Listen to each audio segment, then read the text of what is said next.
자, 여러분 오늘도 글 읽느라고 너무너무 수고하셨습니다. 인문예술 지문이었죠. 인물들의 견해 대립이 굉장히 중요했습니다. 변화의 실제에 대한 서양 철학자들의 견해. 우리가 이런 이제 글의 흐름을 통시적 구조로 합니다. 시간의 흐름에 따라서 인물들의 견해가 변화하는 거예요. 그러니까 우리는 읽을 때 앞에 읽었던 인물을 기준으로 해서 뒤에 인물의 견해를 판단하는 게 좋겠죠. 그래서 여러분들이 비교 대조할 때에는 먼저 읽었던 인물의 어떤 그 견해를 여러분들 기준으로 삼으시고 뒤에 인물을 읽으시면 조금 더 정확하게 대립지점들이 나올 수 있어요. 그럴 때는요, 적극적으로 위에 있는 인물들로 좀 올라가셔도 됩니다. 예를 들자면 내가 읽다가 아까 위에서 뭐라 그랬더라? 아리스토텔레스가 뭐라 그랬더라? 이러면서 위로 좀 올라가는 것도 방법이 될 수가 있겠죠. 그래서 여러분들이 너무 글을 한 번에 쭉 읽고서 뚫어내려고 이제 강박이 좀 있는 친구들이 있어요. 저는요, 물론 한 번에 이해하는 게 제일 좋죠. 근데 그러지 못할 때는요, 글의 유기적 연결성을 좀 고려하면서 앞에 내용 기억 안 날 때는 철저하게 또 앞으로 올라가는 것도 하나의 독해 태도다라고 생각을 좀 합니다.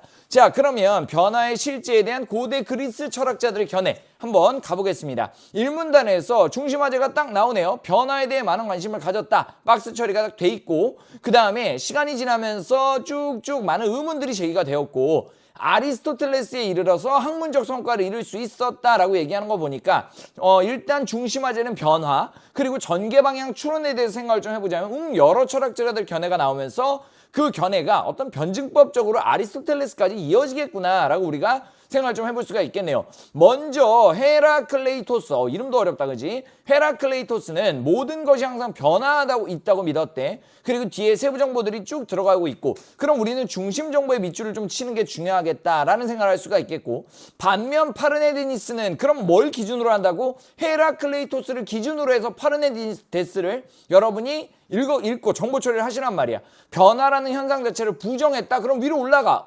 헤라클레이토스는 변화한다고 했는데 파르메니데스는 변화하지 않는다라고 하네. 여러분들이 파르메니데스를 읽을 때는 헤라클레이토스하고 적극적으로 연결하는 것도 방법입니다. 헤라클레이토스 기억 안 나면 위로 올라가서 아까 이 사람은 변화한다고 했는데 파르메니데스는 변화하지 않는다라고 하네. 그러면서 존재하는 것은 이미 존재하는 것, 그리고 존재하지 않는 것은 아무것도 존재하지 않는 것, 이런 너무 추상적인 문장들에 얽매이지 마시고 쭉쭉 뚫어나가 대립점 잡아나가면서, 그리고 세계는 존재하는 것들이 하나로 뭉쳐있다라는 요 문장에서 1번의 5번 선지의 정답이 결정되었죠. 파르메니데스는 세계를 존재하는 것들과 존재하지 않는 것이 하나로 뭉쳐있는 것이다.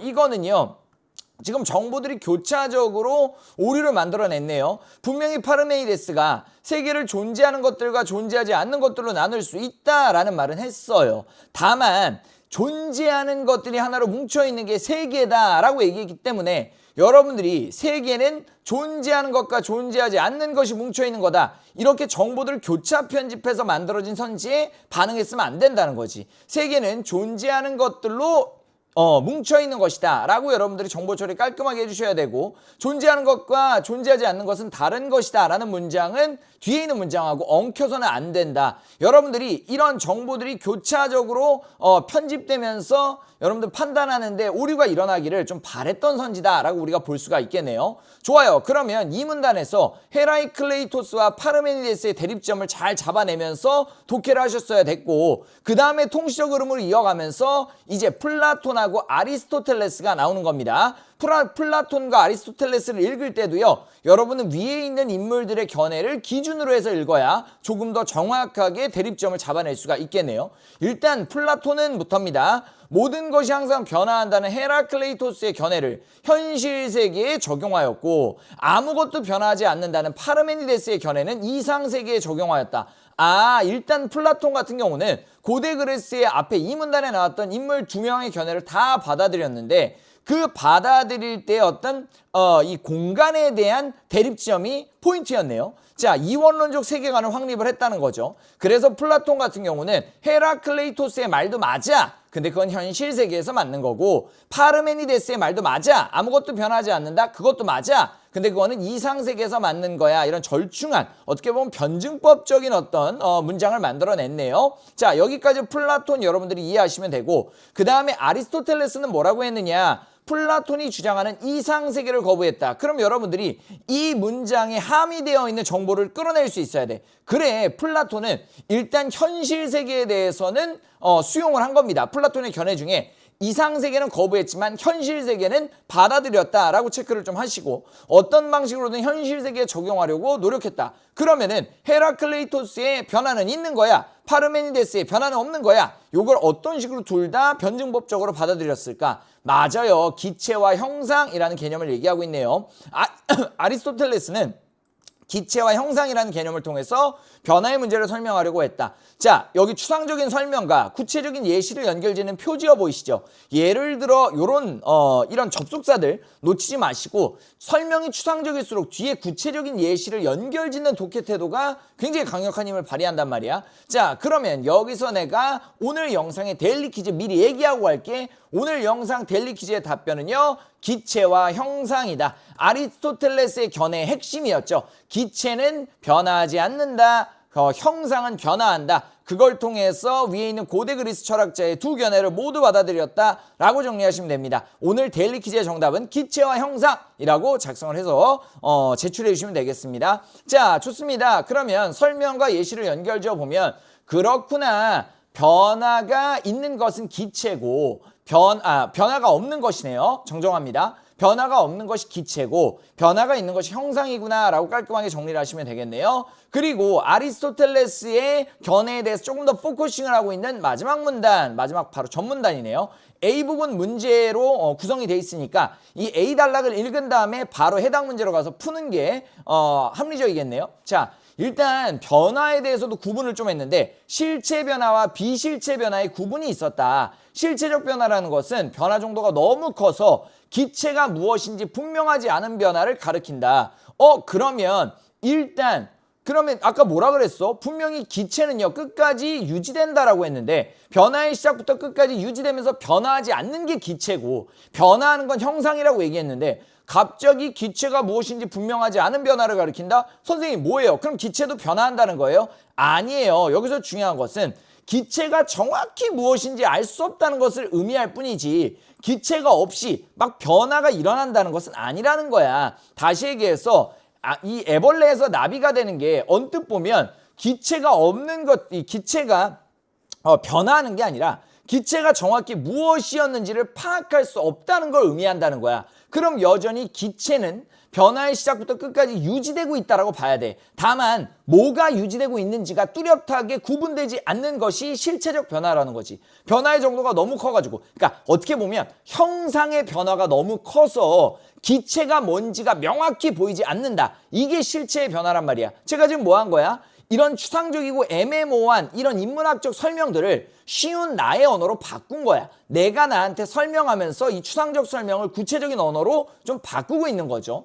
여러분도 여러분의 언어로 이 실체적 변화를 나름대로 머릿속에 설명하면서 글을 이끌어 나가셔야 돼. 실체적 변화를 그냥 있는 그대로 받아들이시는 게 아니라, 텍스트 그대로 받아들이시는 게 아니라, 읽으면서 이 실체적 변화는 쉽게 얘기하자면 뭐지? 우리가 친구랑 대화할 때도 이런 말 하잖아. 야야 너무 어려워, 쉽게 좀 얘기해봐. 우리가 글을 읽을 때도 잠깐 멈추고, 이거 너무 어려우니까 쉽게 얘기하자면, 기체는 절대 변화하진 않는데 변화하는 건 형상인데 뭐가 변화하는지를 이제 파악하는 것이 중요한 거구나. 잘 볼 수가 없는 거구나. 그게 실체적 변화는구나. 기체는 일단 변화하지 않는 건 팩트구나. 이렇게 여러분이 정리를 하시는 거고, 비실체적 변화는 뭡니까?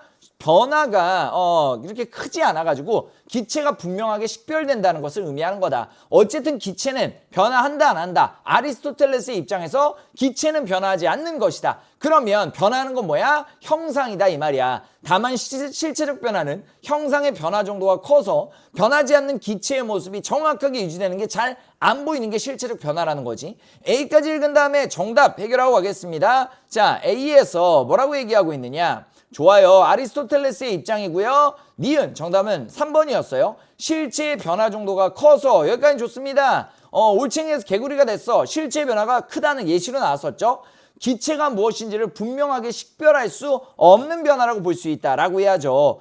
변화 정도가 너무 커서 변하지 않는 이 기체가 분명하게 식별이 되지 않는 거야. 형상의 변화 정도가 너무 커서. 그래 정답은 3번으로 여러분이 찍으셨기를 바라면서, 마지막에 아리스토텔레스의 변화, 대한 이런 의의가 나왔습니다. 견해에 대한 의의는 의미이자 가치다라고 여러분들이 정리하라고 했어요. 자, 좋습니다. 그러면 2번 우리가 예상한 대로 플라톤과 아리스토텔레스의 대립 지점을 파악하는 거였어요. 자, 아리스토텔레스는요 이상세계를 부정했다라고 했죠. 플라톤하고의 공통점 차이점, 대립점 잘 찾다 보면 가장 큰 차이점이 플라톤에 비해서 아리스토텔레스는 현실 세계 안에서 모든 설명을 해결하려고 했던 사람이었다. 떠올리시면 5번이 적절하지 않다라는 것 여러분이 파악할 수가 있었겠죠. 자, 마지막에 4번에서는요. 아르케란 얘기를 했습니다. 탈레스는 변화를 인정할 수밖에 없다. 헤라클레이토스랑 비슷하네요. 자, 그러나 근원적인 요소인 물 자체는 변하지 않는다. 이거는 아리스토텔레스가 얘기했던 여기 아까 뭐라고 얘기했었죠? 아리스토텔레스가 얘기했던 기체하고 또 유사하다라고 생각해 볼 수가 있겠습니다. 자, 가장 적절한 반응 그렇습니다. 정답은 5번이었어요. 1, 2, 3, 4 어디가 틀렸는지 여러분이 하나하나 좀 체크하시면서 사고를 해보시고 저한테 질문해 주시기를 좀 바라겠고요.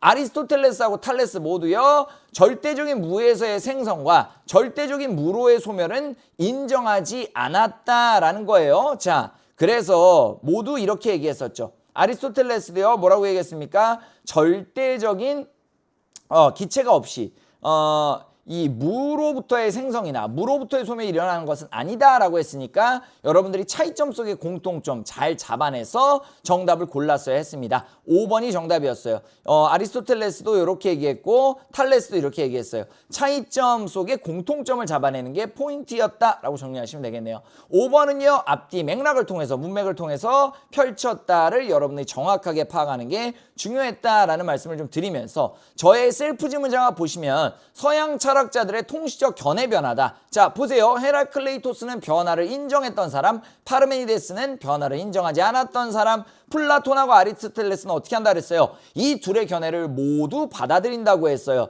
이 뒤르켐의 집합을 해. 수능 지문이 좀 생각나는 그런 지문이네요. 플라톤 같은 경우는요. 변화가 현실에서는 일어나는데 이상에서는 일어나지 않는다라고 했고 아리스토텔레스는 이상 세계를 거부하고 현실 세계 안에서 변화하는 것은 형상이요 변하지 않는 것은 기체다라고 정리했던 사람이었다라고 체크하시면 되겠습니다. 추상적인 정보를 여러분의 언어로 구체화시켜서 독해하는 연습 오늘도 계속해서 연습을 좀 하셔야 된다라는 말씀을 드리면서 오늘 너무너무 고생하셨어요. 이런 학자들의 견해 대립 우리가 많이 연습하고 있죠. 오늘도 아주 훌륭한 지문이었습니다. 여러분이 제 이제 견해하고 비교해 보시면서 가장 잘 여러분의 견해도 다듬어 나갔으면 좋겠습니다. 자, 여러분들 오늘 너무 멋진 문장을 가져왔어요. 제 동료 선생님께서 추천해 주신 문장인데 당신의 마음과 직관을 따를 용기를 가져라. 그것들이 이미 당신이 진정으로 무엇이 되고 싶은지 알고 있다. 스티븐 잡스의 문장이라고 해요. 저는 이 문장을 들었는데 심장이 막 쿵쾅거리더라고요. 그렇잖아요. 우리가 어떻게 보면 내 마음과 내 직관인데 그걸 따를 때 엄청난 용기가 좀 필요하고 내 마음에서 진정 원하는 것을 들을 때 굉장히 두려울 때가 있어요. 하지만 여러분들 그 마음, 당신의 직관, 당신 마음속에 들리는 소리를 따를 용기를 가져야 된다고 저는 생각을 합니다.